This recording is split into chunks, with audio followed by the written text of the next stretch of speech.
বুকুত অদম্য সাহস, মনত এটা হেঁপাহ, লগ কৰিব জুবিন গাৰ্গক। বিশেষভাৱে সক্ষম এইজন নাচিম আলী।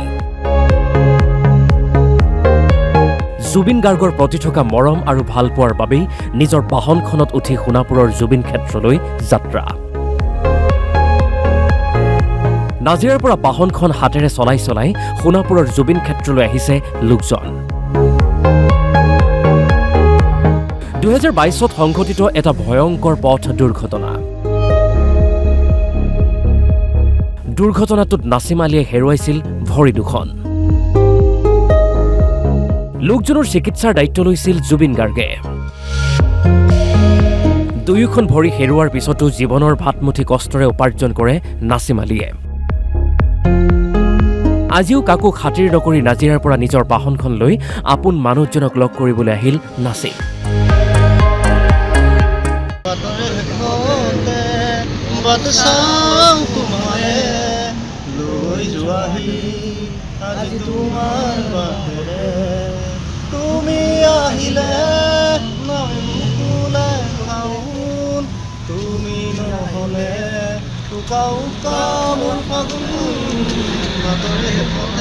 মই আহিছোঁ আপোনাৰ শিৱসাগৰ নাজিৰাৰ পৰা।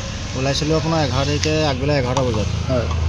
আজি এয়া মাজে মাজে অকণমান ৰেষ্ট লোৱা হৈছোঁ, যিহেতু কিছুমান আপ আছে, হাতবোৰ বিষায়, হাতে মৰা চাইকেলে, সেইটো কাৰণে অকণমান 3-4 ঘণ্টা পটককৈ ৰখিবলগীয়াও হৈছে। মোৰ একচুৱেলি এক্সিডেণ্ট হৈছিলে। এক্সিডেণ্ট হোৱাৰ পাছত মই আপোনাৰ মেডিকেলত থাকিলোঁ 4 মাহ মেডিকেলত থাকোঁতে আপোনাৰ বহুতখিনি কষ্ট পালোঁ বহুত ফালৰ পৰা। যিখিনি আমাৰ মানে এটা বটলৰ জামাত বা এটা সমাজ আছে, তেওঁলোক আৰু লগৰবোৰে চালে, যিটো তেতিয়া মোৰ ঘৰৰ মানুহ তেতিয়া নাচালে। তো সেইটো সময়ত ডিচাৰ্জ লোৱা অহাৰ পাছত মোৰ অলপ পইচাৰ প্ৰয়োজনো হৈছিলে, যিহেতু আকৌ চেকআপত যাবলৈ পইচাও নাছিলে। তো জুবিনদালৈ মনত পৰিলে, মই যিটো আমি সৰুৰ পৰাই ডাঙৰ হৈছোঁ, জুবিনদাৰ গান শুনি বহুত ক্ষেত্ৰত শুনিছোঁ, জুবিনদাই সহায় কৰে, তেনেকৈ গ'লোঁ নিজেই।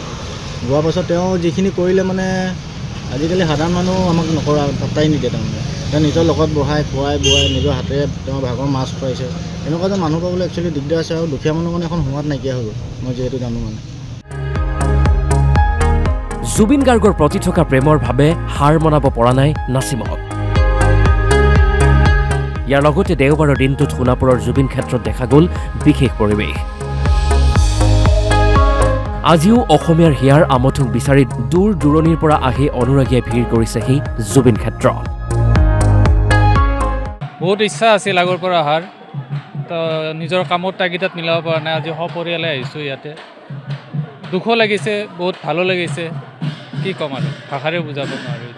জুবিনদাৰ যিবিলাক সৃষ্টি আছে, সৃষ্টিবিলাক কেনেকৈ আৰু পিছৰ প্ৰজন্মৰ কাৰণে আমি সযতনে ৰাখিব পাৰোঁ, সেইটো আমি চেষ্টা কৰিব লাগিব। এতিয়াও যেন অসমবাসীয়ে মানি ল'ব পৰা নাই জুবিন গাৰ্গ আমাৰ মাজত নাই। কলিয়াবৰৰ পৰা আশিষ কুমাৰ আৰু সোণাপুৰৰ পৰা ৰঞ্জিত ইংতি, DY 365।